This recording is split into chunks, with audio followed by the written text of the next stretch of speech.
Folks, gather round, because we've got ourselves a good old-fashioned trade war brewing. It's not just any trade war, but one that has everyone talking, from the bustling streets of New York to the quiet corners of small-town America.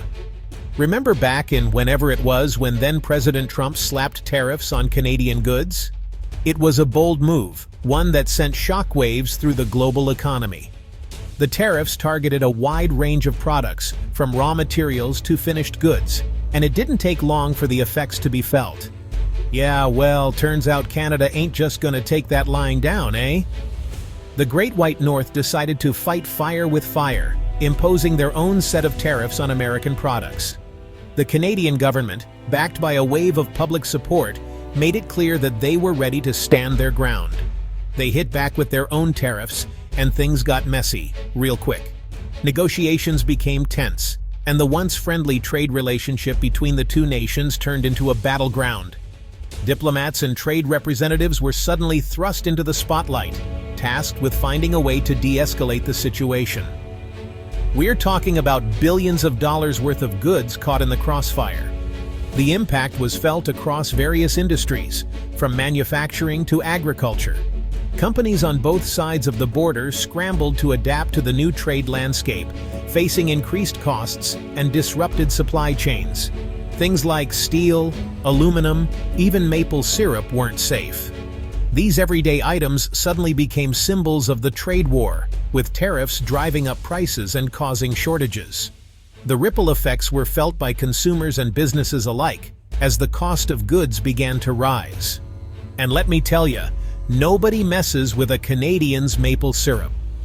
This sweet, golden nectar is more than just a breakfast staple, it's a point of national pride. The tariffs on maple syrup became a rallying cry for Canadians, uniting them in their resolve to stand up to the US. This whole thing started because Trump claimed Canada was being unfair to American businesses. He argued that the tariffs were necessary to protect US industries and jobs, framing the move as a defense of American economic interests. However, the reality was far more complex, with many experts questioning the effectiveness of such measures. But some folks think he just wanted to look tough. Critics argued that the tariffs were more about political posturing than actual economic strategy. They pointed to the timing of the announcement, suggesting that it was designed to rally his base and project an image of strength on the international stage. Whatever the reason, it backfired big time, and the ripple effects were felt all the way from Ottawa to, wait for it, Alaska. The trade war had far-reaching consequences, affecting not just the economies of the US and Canada, but also the broader global market. As the dust settled, it became clear that this was a conflict with no easy resolution, leaving both nations to grapple with the fallout for years to come. Canada wasn't about to let Trump push them around. The Canadian government, known for its polite demeanor, decided it was time to stand up and make a statement. They were determined to show that they wouldn't be bullied by their southern neighbor. They responded with tariffs of their own, targeting key American products. These weren't just any products. They were carefully chosen to hit the American economy, where it hurt. The Canadian government meticulously selected items that would create a significant impact. Suddenly, American ketchup, yogurt, even playing cards were getting more expensive north of the border. Canadian consumers started noticing the price hikes on everyday items, and it became a topic of conversation in households and media alike. But the Canadians didn't stop there. They also started throwing up roadblocks, literally. These measures were designed to slow down the flow of goods and make it more cumbersome for American products to enter Canada. They imposed new tolls and fees on trucks crossing the border. This move was strategic, aiming to disrupt the supply chain and create additional costs for American businesses relying on cross-border trade. And guess what? A lot of those trucks were headed to or from Alaska. The northernmost state of the US found itself in a tricky situation, as its supply routes were heavily dependent on Canadian cooperation. See, Alaska is kind of like that friend who lives at the end of a really long driveway. It's remote, isolated, and relies on a single crucial pathway for its supplies and goods. The only way to get there by land is through Canada. This geographical reality meant that any disruption in Canadian-American relations had a direct impact on Alaskan logistics. So when Canada decided to play hardball, Alaska got caught in the middle.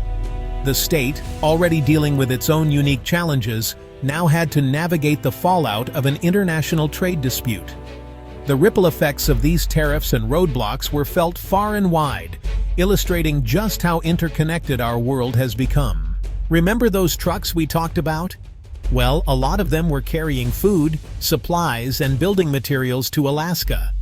With the new tariffs and tolls, those goods became way more expensive for Alaskans, and it wasn't just the cost of living that went up. Businesses in Alaska that relied on trade with Canada were hit hard. Some even had to close their doors. The whole situation left Alaskans feeling like pawns in a game they didn't sign up for. They were stuck between their own government and their northern neighbor, and neither side seemed to be looking out for their best interests. Legal limbo. Can trade be a battlefield? This whole trade war raised some big questions like, can one country just impose tariffs on another country like that? When a nation decides to slap tariffs on another, it's not just a simple economic decision. It's a move that can ripple through the global economy, affecting countless lives and businesses. And what happens when those tariffs start hurting innocent bystanders like Alaska?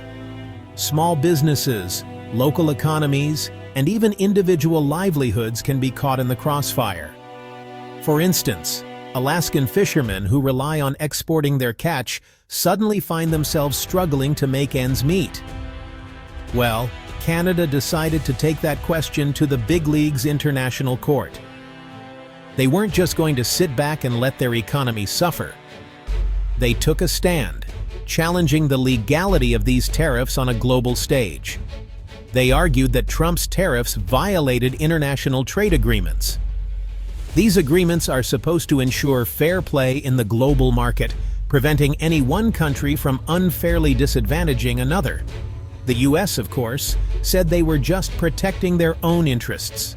They claimed that the tariffs were necessary to safeguard American jobs and industries from unfair competition. But here's the thing about international law. It's kind of like the Wild West out there. There are rules, but enforcement is a whole different story. Without a global authority to enforce these laws, it often becomes a game of who can wield the most influence. There's no sheriff to enforce the rules, so it often comes down to who's got the biggest guns, or in this case, the biggest economy. Countries with significant economic power can often bend the rules to their favor, leaving smaller nations scrambling to keep up. This dynamic creates a complex and often contentious landscape where trade can indeed feel like a battlefield. Troubled waters. Tourism takes a hit. Remember those beautiful cruise ships that sail up the inside passage between Alaska and British Columbia? Well, they got caught in the crossfire too. Canadians love to visit Alaska, and Alaskans love to visit Canada. But with the trade war heating up, fewer people were willing to cross the border. Cruise lines started canceling trips, and businesses that relied on tourism, like hotels, restaurants, and tour operators, took a hit. It was like someone had poured a big bucket of cold water on the once booming tourism industry in both Alaska and Western Canada. And nobody knew how long it would take for things to warm up again.